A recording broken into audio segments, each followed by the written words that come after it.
If you look up the definition of polarizing on the internet somewhere, you're probably going to find a picture of the front end of this car. And I'm not going to give any editorials on it. Needless to say, you're going to love it or you're going to hate it. What they've done for the F Sport model here is you have dual LED headlamps. You have high and low beam headlamps in here that are LED bulbs, which are really cool because it doesn't look like they're LED headlamps like some of the newer cars from Acura where they're just a bunch of ice cubes in there. This looks really subdued in this regard. They also have these large daytime running light LEDs, which are insanely bright as well. But aside from that, the F Sport package gives you this aero-ish functional bumper that helps direct airflow through these vents to help cool brakes and some other things. Around the back is still distinctive, it's just a little less in your face. It's got this kind of duckbill trunk lid that kind of acts as a spoiler. You have F Sport badges, and then of course the rear taillights, I actually really like how they kind of just fold. It's a unique look, you can tell it's a Lexus. And then the F Sport package also gives you these gunmetal-ish wheels, which complement this paint color specifically very well. Now if you look at the rest of the details on their car, there's little things like these nodules on the tail lights and above the side view mirrors, and this helps to stabilize airflow, and basically they're just small aero pieces. Now Lexus as a brand has not been particularly good at connecting drivers with their cars, and that's something they set out to change with this vehicle and a lot of the vehicles in the Lexus lineup. As it relates to the IS350 F Sport, I love getting inside this car, and I don't say that very often about any car. As soon as I get behind the wheel, just because of how well connected I am with the steering wheel and this gauge cluster and the environment in here, I can forgive a lot of the quirks about the driving experience. The fact that it doesn't have the best transmission, that it doesn't have the most powerful motor or the best brakes. Now, if you're going to pony up the money for the F Sport IS350, one of the absolute nicest things you're going to get in this car is this TFT gauge cluster. And when I say TFT gauge cluster, it's just a fancy way of saying they've put an LCD screen in there for the instrumentation. But I have to say, this is absolutely the best digital gauge cluster you can get anywhere near its price range. It is so simply laid out. It is very sports car inspired. It gives you a large center mounted tachometer and a speedometer right in front of your face. That's all you need. Before I got in the IS, I had this preconceived notion that this would be an American-sized interior. What I mean by that is it would have just excessive amounts of hip room, legroom, headroom, but that's not necessarily the case. The only way I can really describe this interior for the driver is it feels fitted, and that's a really good thing. Now, the area that it excels the most is in driver and passenger legroom. I can move this seat all the way back and not be able to touch the pedals at all. Now, the added benefit of that is if there's somebody that's really grating on your nerves, you just put them right in that back seat and move the seat all the way back and just crush their legs. So one of the things that's troubling is if you're an engineer or a tester, one of the first things you'd figure out right away is how bad the cup holder design is in this car. There's literally no room to put any drinks. I couldn't even have a glass of wine in here if I wanted to. The door cup holders are equally as worthless, and the overall storage capacity aside from the glove box is pretty weak. The armrest is a joke, pretty much, but that's because this center stack is so large. The other thing is the infotainment controller, and I talked about this on the Lexus RX 350. As much as I like that they're trying to be different, for whatever reason, what they've done here with infotainment is just horrible. It's not that the control doesn't work, it's just there's so much lag in this system that there wasn't as much lag in the RX 350, so I don't know what they did here software-wise that makes it so bad, but just from clicking around, moving to the other screens, stuff like that just doesn't seem to flow well. And when you get to the thing like the radio control screen, oh my God, it's like I don't even know what's going on. It's such a mess. You don't know how to switch between XM, AM, tuning. It's just, the software is bad, bottom line. And when you're in a car like this, it's really kind of unacceptable at this point, especially from a Japanese manufacturer.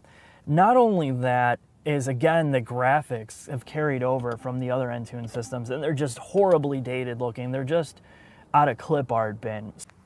The other thing I noticed right away is, what happens if you happen to own one of these? I don't know if you do, but I do. And I can't really find a good place to put this. because the center stack really doesn't have a place for storage. The cup holders don't fit modern phones.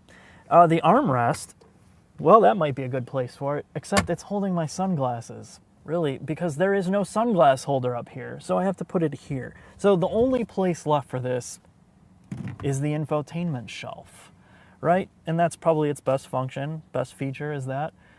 But without beating up the infotainment too much, let's just go right into the silver lining of it.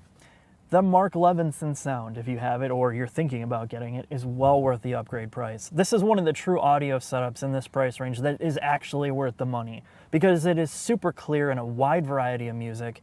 The only weakness of it is it doesn't have real deep punchy bass. That's about the only complaint I have for it.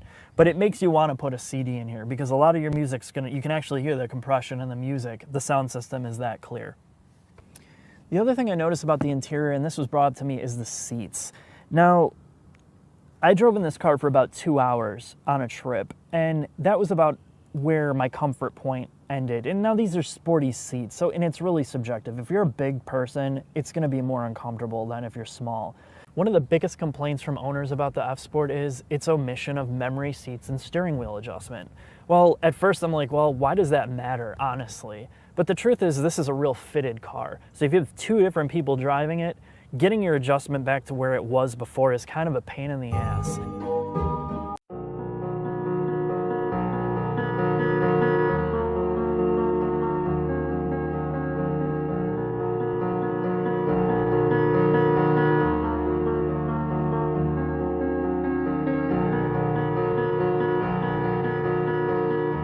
So first and foremost, the IS350 F-Sport is not a sports car. It's not trying to be that M3, M4, an AMG car. The F-Sport is it's not a performance package. It's a combination. It's a sport package / appearance package.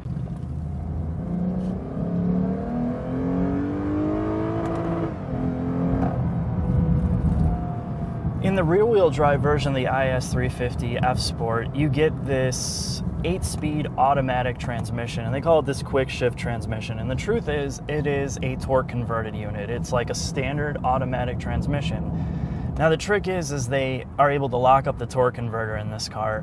So in Sport Plus mode, you're able to get the transmission to respond faster, and it doesn't feel as much like a typical torque converted unit. So here's a little example.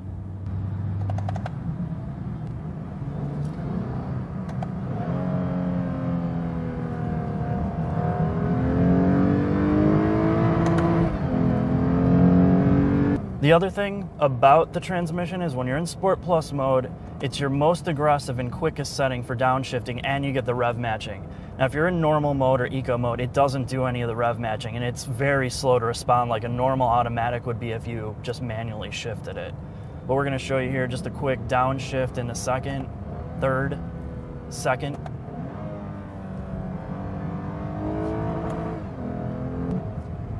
The thing that kind of is weird about this car is, you know, it's got a kind of a red line, and the car hits the fuel cutoff before the red line on the tachometer. And I know that they have this motor tuned conservatively. There's just no way around it. The motor's been out for a long time. It's got port and direct injection. I know that they could tune it a lot more aggressively than this and get more power, but I think in terms of a Lexus, the Lexus mindset is they've tuned this for longevity. And then with the adjustable shock package of the F-Sport, you get the electronic control of the damping of the shocks. Now, they're just single adjustable dampers, so it's just a glorified clicking on top of the shocks to set them more firm or soft based on what mode you're in, which is, it's kind of a nice feature. In Sport Plus, you can feel the damping's a little bit more aggressive, but it's not hugely noticeable until you get into the twisties. And in eco mode and in automatic mode, the car is able to get really good fuel economy for a 3.5 liter, and that's because of the direct injection and the port injection this motor has. You can legitimately get up high 20 mile per gallon, and if you're careful on the highway, you can get in the low 30s. Overall, the interior noise and vibration is very minimal. So we're in the hood, inside the hood of the IS.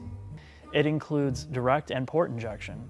Now, why that's important is you're not going to have problems like the other competition. Maybe you can show a picture of some intake valves. I'm going to show you the pictures of intake valves on the competitors with direct injection. Now, that's BMW, Audi, VW. And if it happens under warranty, it's a maintenance item. They're not going to warranty it. Yeah, that's really nice of them. So by having port and direct injection, in this case, you're going to have 12 fuel injectors, 6 port and 6 direct, which is, of course, more expensive. But at the same time, you're never going to have to deal with your intake valves getting all fouled up and carbon buildup on them, because those intake valves are constantly getting sprayed by the port injectors. So that alone is worth a big separation between the competitors. This motor is going to last a lot longer and have a lot less issues going forward, and that's why they've made the same motor since about 2006. This is completely the same motor since 2006. Looks like it. Even with the quirks, the problems with the interior, some of the performance aspects of the car missing, this is a best-in-class vehicle. And if this is the direction that Lexus is going to go, they got my support.